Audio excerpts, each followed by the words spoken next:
The dim lights of the Iron Reaper's bridge flickered as Captain Nathan Hale gazed through the cracked view screen. His ship, once a proud remnant of the Terran Dominion, now resembled the scattered human colonies it served, battered, patched together, and running on fumes of hope more than actual fuel. "Captain," Lennox called from his communication station, his young face illuminated by the glow of outdated holographic displays. "We're receiving another distress call from Sector B7. Nathan sighed, running calloused fingers through his salt and pepper hair. "Probably another mining crew who can't pay their GSC protection fees. Put it through." The screen before him sputtered, showing only static at first, then resolving into the panicked face of a salvage operator. The man's eyes were wide, his breathing ragged. "Not making this up. I swear on my mother's grave. It's down there, 2 kilometers under the ice on Kelrath Ascend, a Terran dreadnought. One of the old Sentinel-class supercarriers from before the Purge." Briggs, Nathan's second-in-command, snorted from his tactical station. "Another drunk salvager with Dominion dreams. Cut the feed, Lennox." But Nathan raised his hand. Something in the salvager's voice, raw terror mixed with awe, resonated with memories Nathan had tried to bury. Memories passed down through the Hale bloodline for 3 centuries. "Transmit your coordinates," Nathan ordered. "Captain," Briggs protested, his scarred face contorting. "The GSC has patrols all through B7. If they catch us." "Transmit your coordinates," Nathan repeated to the salvager. "We're coming." The salvager's relief lasted only a moment before his eyes widened further. "Something's happening. The ice, it's shaking. Oh gods, the whole planet is—" The transmission cut abruptly to static. Nathan stood, his spine straightening with resolve born from generations of Dominion admirals' blood. "Plot a course for Sector B7, maximum burn. And wait, Grit. I want the engines pushing past Redline." As his crew scrambled to obey, Nathan moved to the small observation deck off the bridge. He pressed his palm against the cool, transparent alloy and stared out at the stars. Behind him, he sensed Briggs' presence without turning. "You think it's real," Briggs said. "Not a question. My great-grandfather commanded one of the last Dominion fleets during the Purge," Nathan replied softly. "Before he died, he made our family swear an oath. If any of the Sentinels ever resurfaced, we would be there. We would stand guard." "Stand guard against what?" Briggs asked. Nathan turned, his eyes reflecting starlight and centuries of buried history. "Not against Lieutenant. 4. We would stand for humanity when the galaxy tried once more to extinguish us." The Iron Reaper's engines flared to life, pushing the ancient warship toward a destiny that had slumbered under ice for centuries. 3 days later, the Iron Reaper dropped out of hyperspace at the edge of the Kelrath system. The bridge crew worked in tense silence as they approached the second planet, a frozen wasteland orbiting a dying star. "Multiple ships on approach vectors," Lennox reported, his fingers dancing over his console. "GSC patrol cruiser Vigilant leading the pack. They're hailing us." "Ignore them," Nathan ordered. "Briggs, get us closer to that ice field." Lennox, full spectrum scan of the southern hemisphere. The view screen showed a vast, unbroken expanse of ice stretching across Kelrath II's surface.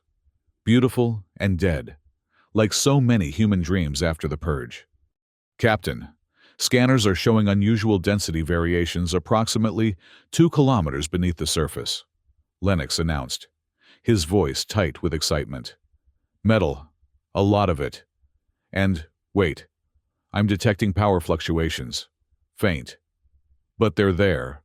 "GSC is ordering us to withdraw immediately," Briggs added. "They're charging weapons." Nathan's heart hammered against his ribs. "Deploy the Ghost. We're going down there." Briggs paled. "The Ghost barely has enough fuel for atmospheric entry, let alone."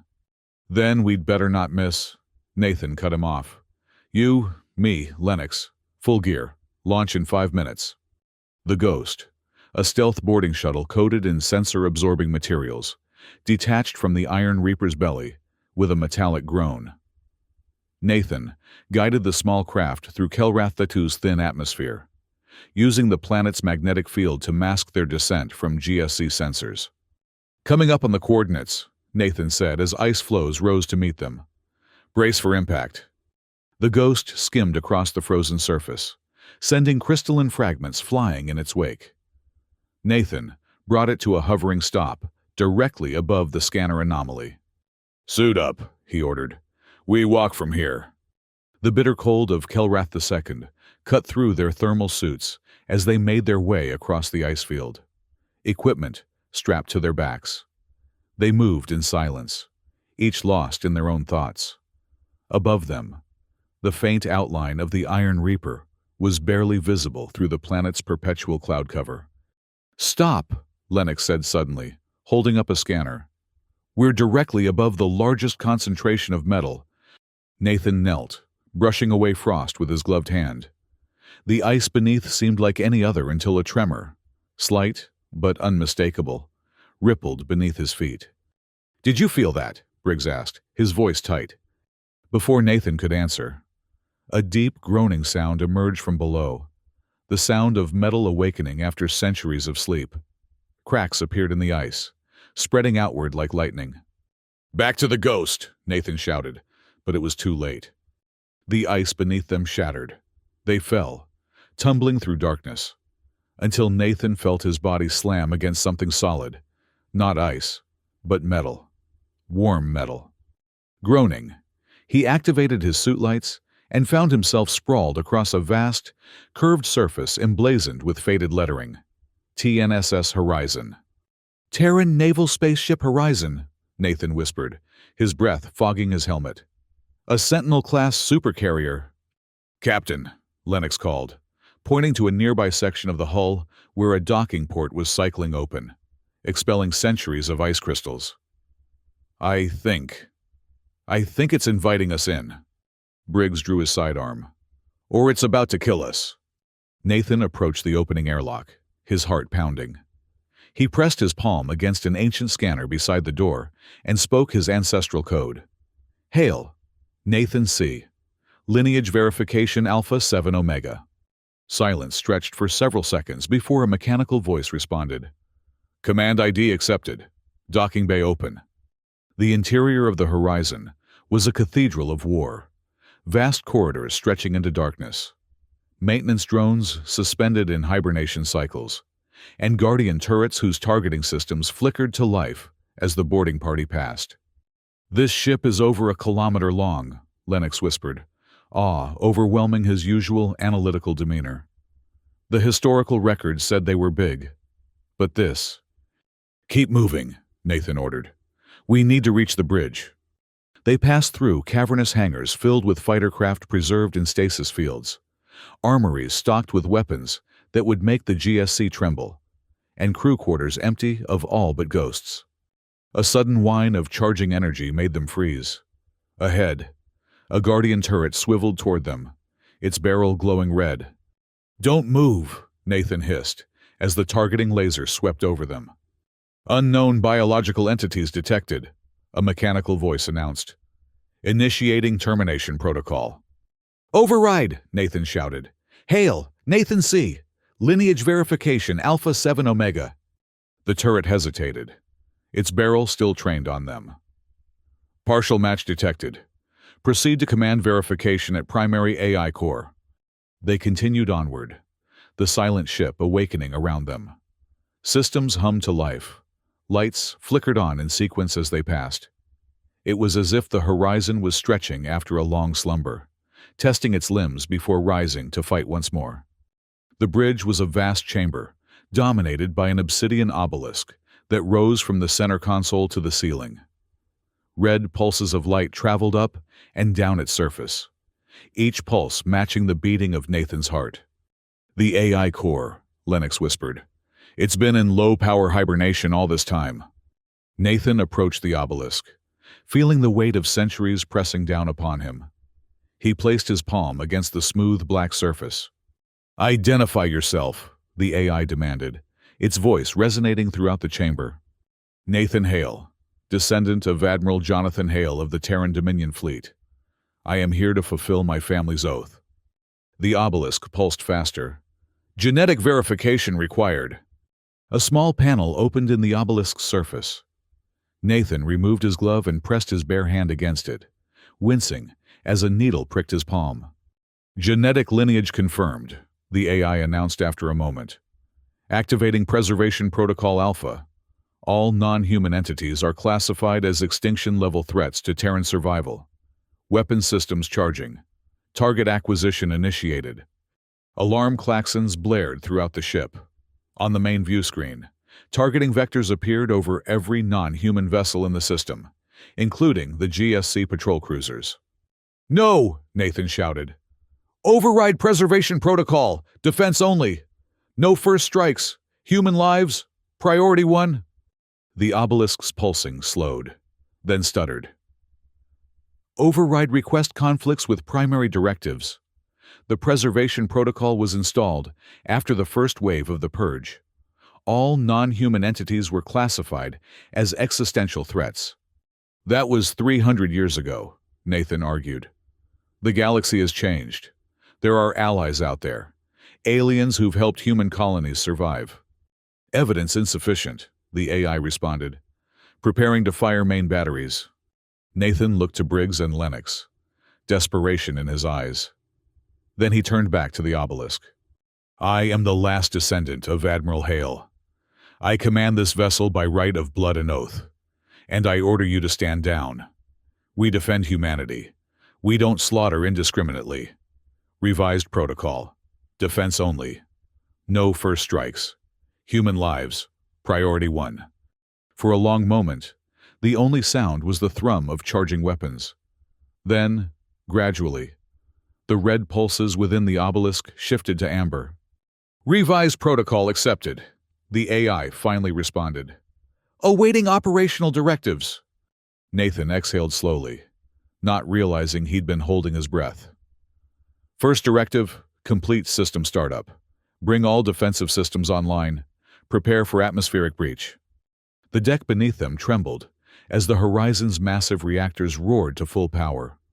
Ice that had entombed the Supercarrier for centuries cracked and shattered as the ship began to rise. Captain, Lennox called, monitoring a console. We've got incoming transmissions. The GSC cruiser Vigilant is ordering all ships to withdraw. They're calling us a galactic threat. Open a channel, Nathan ordered. The cold, clipped voice of Admiral Harrow filled the bridge. Unidentified vessel. Power down immediately or be destroyed. That ship is classified as a prohibited weapon under Galactic Security Council Resolution 1138. Nathan straightened his spine, feeling the weight of centuries lift from his shoulders. This is Captain Nathan Hale of the Terran Naval Spaceship Horizon. We will not power down, and we will not be destroyed. The era of human submission is over. As if to punctuate his words, the Horizon broke free of its icy prison, rising majestically into Kelrath II's thin atmosphere. Ice fragments cascaded from its hull like a chrysalis shedding. For the first time in 3 centuries, a Terran Sentinel-class supercarrier faced the stars once more. And the galaxy trembled. The Vigilant opened fire first, energy blast that dissipated harmlessly against the Horizon's ancient shield arrays. The supercarrier's automated defense systems responded with surgical precision, disabling the GSC vessel's forward rail banks without destroying the ship. Multiple ships dropping out of hyperspace, Lennox reported. Configuration unknown. A new voice crackled over the comms. Horizon, this is Commander Gareth of the Free Terran Remnant. We've been waiting a long time for this day. A ragtag fleet of ex-Dominion vessels materialized around the Horizon, immediately engaging the remaining GSC patrol ships. The battle was brief, but fierce. Remnant ships darting between larger GSC cruisers, firing precisely at engine nacelles and weapon emplacements. Remnant vessels have disabled the GSC patrol fleet, Briggs reported, unable to keep the amazement from his voice. No ships destroyed, minimal casualties. Captain Hale, Commander Gareth's voice returned. Request permission to come aboard. An hour later. Nathan stood in Horizon's cavernous war room beside Commander Gareth, a weathered veteran whose eyes burned with the same fierce hope that Nathan felt kindling in his own chest. Holographic displays showed the status of various systems throughout the Supercarrier, as well as tactical readouts of nearby space. "We've been fighting a losing battle for decades," Gareth explained, gesturing to the star map, showing human colonies marked in red. "The GSC claims to protect civilization, but they've been systematically stripping human worlds of resources, relocating populations, and erasing our history. Governor Grayson of New Thessia sends this," he continued, activating a recorded message.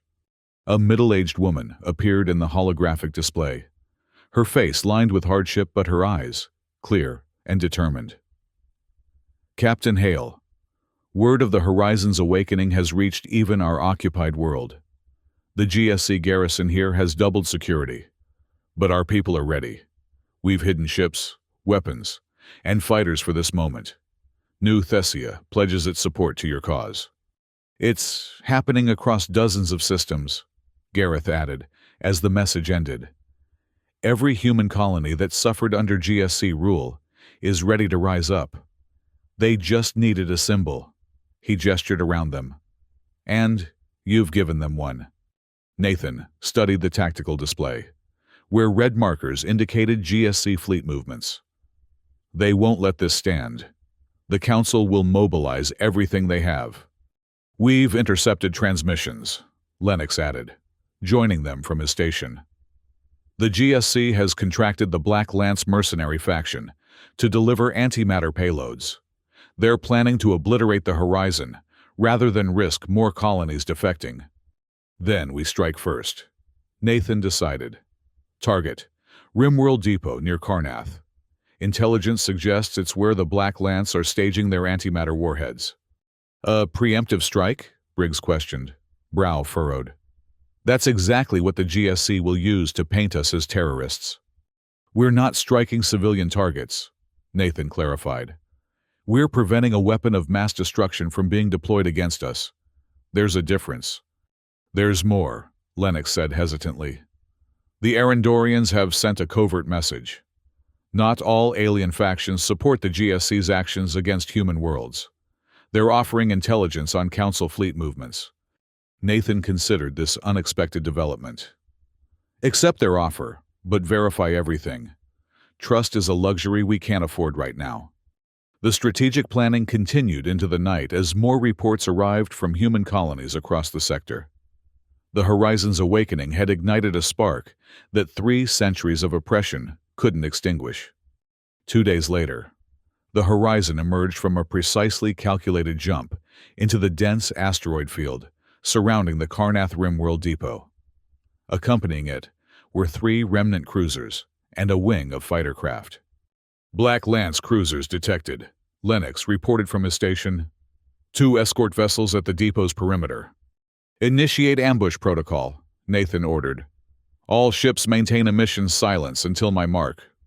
The Horizon drifted silently through the asteroid field, its massive bulk improbably graceful as it navigated between tumbling rocks. The Black Lance cruisers remained oblivious, their sensors calibrated for approaching ships, not one already in their midst. "We're in optimal firing position," Briggs announced. "Main batteries charged and locked." "Fire!" Nathan commanded. The Horizon's particle lance, a weapon thought mythical by modern standards, unleashed a precise beam of destructive energy that lanced through space. It struck the first Black Lance cruiser with surgical precision, disabling its engines and weapon systems without rupturing the hull. Before the second cruiser could respond, the Horizon's ECM drones activated, jamming all communications and sensor arrays. The remnant fighters swarmed around it, targeting propulsion systems and weapons nodes. "Both escort cruisers neutralized," Briggs reported with satisfaction. "Minimal casualties." Nathan nodded, but his expression remained grim. "Something's wrong. Where's the antimatter carrier?" As if in answer to his question, alarms blared across the bridge. "Energy spike detected!" Lennox shouted. Incoming vessel on attack vector. It's the carrier. The sleek, black Lance carrier emerged from behind Karnath's moon, its hull practically bristling with launch tubes for antimatter torpedoes. It had been hiding there all along, using the escort cruisers as bait. "Evasive maneuvers," Nathan ordered. "Prepare for emergency jump." The Horizon's massive engines roared as the supercarrier executed a maneuver that should have been impossible for a vessel its size. It pivoted and accelerated, even as the first antimatter torpedoes launched from the carrier. "Jump drive spooling," Lennox called out, his voice tight with tension. 15 seconds to jump readiness." "We won't make it," Briggs said grimly, watching the torpedoes close the distance. "Divert all power to aft shields," Nathan commanded. "Remnant vessels, clear the blast radius." The torpedoes streaked closer, their warheads containing enough destructive potential to reduce a small moon to debris. 10 seconds to jump readiness. 5 seconds. "Jump!" Nathan shouted as the first torpedo impacted the Horizon's aft shields. The supercarrier vanished into hyperspace, just as the antimatter reaction bloomed behind it. A miniature sun that consumed asteroids and debris, but failed to claim its intended target. Back in secure space, the Horizon underwent frantic repairs. Engineers in environmental suits crawled across the supercarrier's outer hull, patching breaches and reinforcing damaged sections.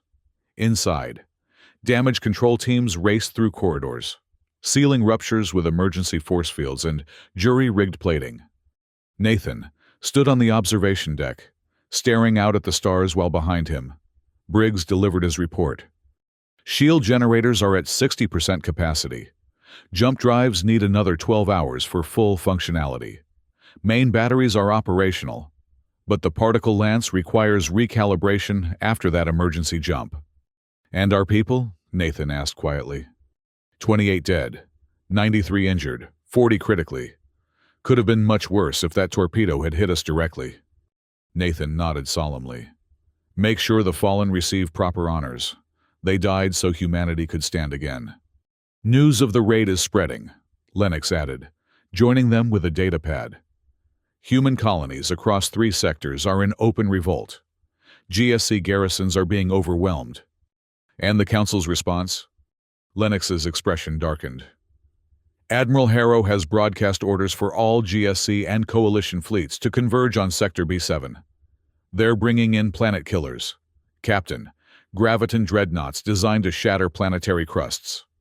They would rather destroy entire worlds than allow humanity to rise," Nathan said, his voice hard with controlled anger. "How many planet killers?" 3 confirmed. Estimated arrival at the Chiron corridor in 36 hours. Nathan turned from the viewport, his decision made. "Then, we have 36 hours to prepare a welcome for them. Summon Commander Gareth and the remnant captains. We're going to the Chiron corridor." The war room buzzed with tension as Nathan outlined his audacious plan to the assembled officers. Holographic displays showed the approaching Coalition Grand Armada, thousands of vessels escorting 3 massive planet killers through the Chiron corridor. "A frontal assault would be suicide," Briggs argued, pointing to the overwhelming numbers arrayed against them. "Which is why we won't attack from the front," Nathan countered. "The Horizon possesses skip-jump drives, short-range, precision jumps that can position us directly on their flank. Here." He indicated a point in space where the Armada's formation would be thinnest. "Meanwhile, remnant strike wings will harass their escort cruisers from multiple vectors, drawing attention away from the Horizon. Our primary targets are the planet killers. We hit them in rapid succession, disable one, jump to the next, repeat. Even with the element of surprise, we'll be heavily outnumbered," Commander Gareth pointed out. "We don't need to defeat the entire Armada," Nathan replied. "We just need to eliminate those planet killers. Without them, the GSC loses its most powerful leverage against rebelling colonies." The planning continued through the night, with every contingency examined and every resource allocated. When the officers finally dispersed to prepare their ships, Lennox approached Nathan privately. "Captain, "There's something you should know," he said, his voice low. "I've detected unusual communication patterns between several alien factions within the Coalition. They're using encryption we haven't seen before." "Meaning?" "Meaning I can't tell if they're coordinating with each other against us, or preparing to defect from the Coalition. Either way, it adds an unknown variable to our plan." Nathan absorbed this information with a grim nod. "We're long past the point of certainty. Lennox, all we can do now is fight with everything we have." 36 hours later, the Horizon and its small fleet of allies waited in the shadow of a massive gas giant near the Chiron corridor. On the bridge, Nathan watched as the Coalition Grand Armada emerged from hyperspace, a vast forest of warships surrounding 3 enormous graviton dreadnoughts, their sleek black hulls absorbing rather than reflecting starlight. "All ships report ready, Captain," Briggs announced. Nathan took a deep breath, feeling the weight of his decision. If they failed here, not only would the Horizon be destroyed, but countless human worlds would suffer the Coalition's retribution. "Begin the attack. Execute skip jump now." The Horizon vanished from its hiding place, reappearing an instant later directly alongside the Armada's forward formation. Coalition ships scattered in confusion as the Supercarrier materialized in their midst, its weapon systems already targeting the nearest planet killer. "Particle lance charged," Briggs reported. "Target locked." "Fire everything," Nathan commanded. The Horizon unleashed its full arsenal: particle lance, railguns, and missile batteries all firing simultaneously. The first planet killer's shields glowed cobalt as they absorbed the initial barrage. But even their advanced technology couldn't withstand the Sentinel-class supercarrier's weapons. The shields cracked and failed, exposing the dreadnought's vulnerable hull. The particle lance fired again, slicing through the planet killer's command center. Secondary explosions cascaded along its length as power conduits overloaded. The mighty vessel didn't so much explode as implode, collapsing in on itself before detonating in a spectacular chain reaction. Around them, remnant fighters darted through the confusion, targeting escort cruisers and supply ships. The Coalition formation devolved into chaos as captains struggled to respond to the unexpected assault. "Skip jump drives recharged," Lennox called out, ready to jump to the second target. "Execute jump," Nathan ordered. The Horizon vanished again, reappearing near the second planet killer. This time, the Coalition was more prepared. Heavy cruisers moved to intercept, some even ramming into one another in their scramble to protect the dreadnought. "Shields at 60%, Briggs reported as enemy fire raked across the Horizon's defenses. "Multiple hull breaches on decks 14 through 22. "Maintain course," Nathan insisted. "Bring us within optimal firing range." The bridge rocked as a Coalition beam weapon struck the Horizon's port side. Damage reports flooded in, but Nathan remained focused on the target ahead. "Fire main battery." Once more, the particle lance pierced the darkness of space. It sliced through the overlapping shields of the escort vessels and struck the second planet killer. The dreadnought's reactor containment failed, causing it to implode spectacularly. "Two down," Nathan said grimly. "One to go." Before they could celebrate, however, Lennox shouted a warning. "Multiple ships dropping out of hyperspace. Unknown configuration." Hidden carriers from a covert alien faction, previously thought allied with the human rebels, materialized around the battlefield. Their sleek, predatory forms suggested they had been waiting for precisely this moment to strike. "Coalition reinforcements," Briggs said, his voice tight with tension. "The tide is turning against us." Nathan studied the tactical display, noting how the third planet killer was now surrounded by layers of defensive ships. "Prepare for the final jump. All power to weapons and forward shields." "Captain," Lennox interrupted, "I'm intercepting a transmission. The third planet killer is shielded by a phase matrix field. Conventional weapons may not penetrate." Nathan's jaw tightened as he weighed their options. The Horizon systems were strained, its hull battered, and the remnant forces were scattered across the battlefield. To attack the third planet killer now would risk everything on one desperate gambit. "Do we break off, Captain?" Briggs asked quietly. "Live to fight another day?" Nathan looked around the bridge, at Briggs's scarred face, at Lennox's determined expression, at the crew who had followed him into this impossible battle. He thought of the colonies rising in revolt, of the people who would be crushed under coalition boots if they retreated now. "No," he decided. "We end this today. Lennox, can we overload the particle lance? Channel the entire reactor's output into one shot?" Lennox paled. "Theoretically, yes. But it would strain the power grid beyond safety parameters. We could lose shield generators, life support, even trigger a core breach." "Do it," Nathan ordered. "Divert all non-essential power to the lance. We're going to punch through that phase matrix if it's the last thing we do." The horizon made its final jump, materializing directly in the third planet killer's kill zone. Coalition ships swarmed around them, pouring fire into the Supercarrier's weakening shields. The Graviton dreadnought turned ponderously, its massive cannons tracking the Terran vessel. "Particle lance charging beyond recommended levels," Briggs reported, his voice steady despite the chaos around them. "Shields failing, hull integrity at 40% and dropping." "Hold position," Nathan commanded. "Wait for optimal alignment." The bridge shuddered as multiple impacts struck the horizon's unshielded sections. Warning klaxons blared as atmospheric breach alerts triggered throughout the ship. "Lance charged to 200% capacity," Lennox announced. "Any higher, and we risk a feedback cascade through the entire power grid." "Fire," Nathan ordered. The overcharged particle lance unleashed a gargantuan blast. Not the surgical beam of previous attacks, but a roaring torrent of destructive energy that phased through the dreadnought's matrix shields. It struck the planet killer's core, destabilizing the graviton generators that gave the vessel its world-shattering power. The resulting explosion sent shockwaves through the coalition fleet, crippling dozens of cruisers in a single instant.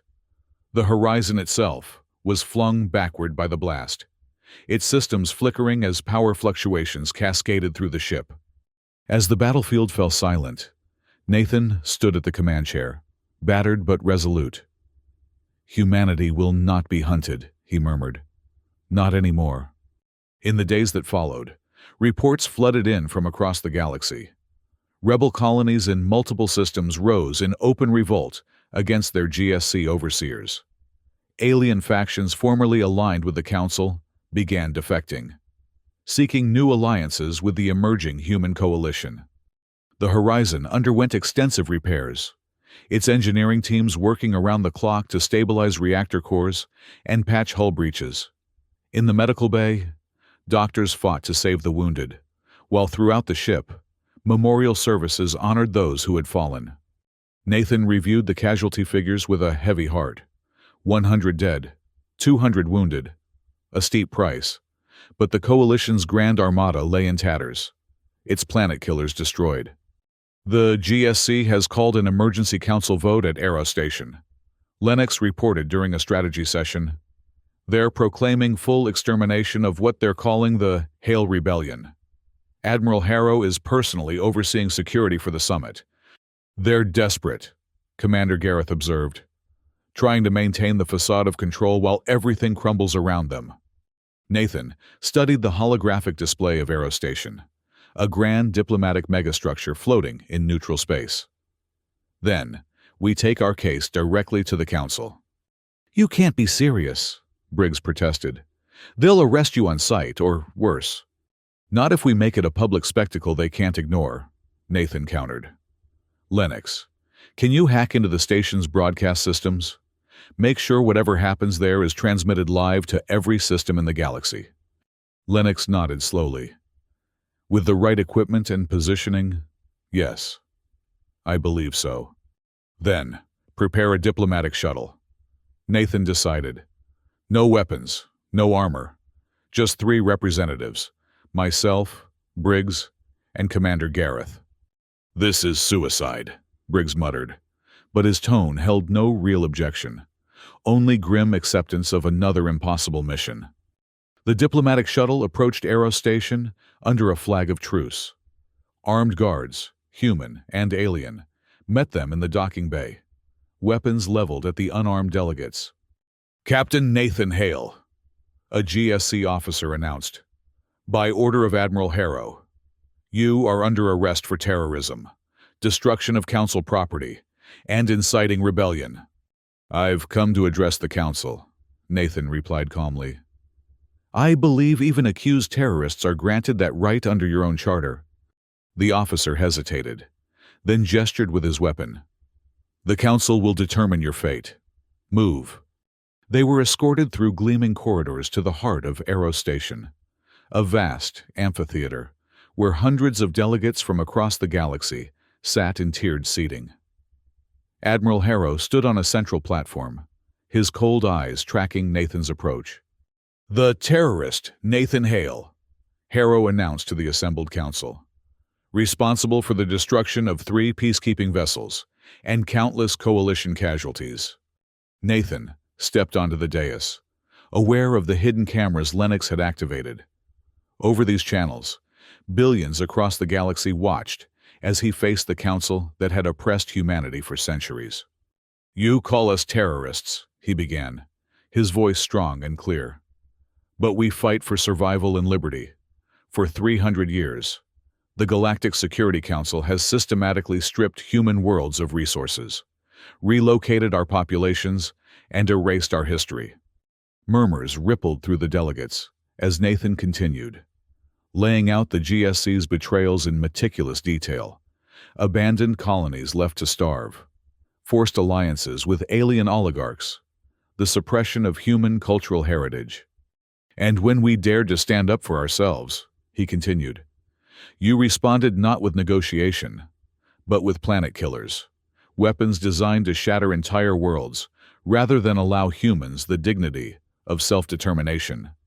Nathan activated a small projector, displaying footage of the destroyed Graviton dreadnoughts and the colonies now standing free because of the Horizon's intervention. The images were stark, undeniable evidence of both the Council's brutality and the legitimacy of the human resistance. Throughout the chamber, delegates shifted uncomfortably in their seats. Some produced their own holographic documents, evidence of GSC corruption they had previously been too intimidated to share. Several alien representatives, including an Arendorian ambassador, stood and applauded. Admiral Harrow attempted to interrupt, ordering guards to remove Nathan from the platform. But the momentum had shifted. Under the scrutiny of billions watching the live broadcast, the Council could not silence the truth without revealing its own hypocrisy. "The era of GSC dominance through fear is over," Nathan concluded. "We do not seek revenge or dominion over others. We seek only the freedom to determine our own future, a right you claim to protect for all sentient beings. Today, humanity claims that right for itself." As Nathan stepped down from the platform, the council chamber erupted in debate. Admiral Harrow, faced with crumbling support and media scrutiny, had no choice but to concede a temporary ceasefire, granting Hale's delegates limited diplomatic protections. As they walked out under heavy guard, Briggs leaned close to Nathan. "No shots fired. That's a major victory." Gareth nodded in agreement. "Now they can't kill us without showing their hypocrisy to the entire galaxy." Back on the Horizon's battered deck, Nathan, Briggs, Lennox, and Gareth reviewed the incoming solidarity messages from over 24 systems. Entire star clusters were preparing to join the human alliance, with some alien factions seeking mutual defense pacts against GSC retaliation. "It's more than I dared hope for," Gareth admitted, studying the growing network of allied worlds displayed on the holographic map. "It's just the beginning," Nathan replied. "The Council won't surrender its power easily. There will be more battles, more sacrifices before this is truly over." Later, alone on the observation deck, Nathan stood watching the sea of stars stretching into infinity. He reflected on how a single act of defiance, the awakening of the horizon, had shifted the balance of power across the galaxy. The price had been high. Friends lost, ships destroyed, the constant specter of war looming on the horizon. Yet for the first time in centuries, humanity stood proud, no longer cowering in the shadow of alien dominance. "We have shattered the Council's lies," Nathan murmured to himself. "But forging unity across thousands of worlds will test us every bit as hard." Yet for the first time, humanity stands proud. Behind him, the door to the observation deck slid open as Briggs entered. "Captain, the remnant fleet is assembled. They await your orders." Nathan nodded, turning away from the viewport. "Chart a course for the Lyrian cluster. I want to personally oversee the liberation of the mining colonies there." The Horizon's engines hummed to life as it prepared to jump. On the bridge, the crew worked with renewed purpose, their faces reflecting the hope that had ignited across human space. As the Supercarrier disappeared into hyperspace, it carried with it more than weapons and warriors. It carried the spark of a new uprising, a flame that would spread from world to world until the galaxy itself was transformed. And in the cold void of space, the stars themselves seemed to bear witness to the rebirth of a species long thought subdued. Humanity ascendant once more, ready to claim its place among the celestial powers.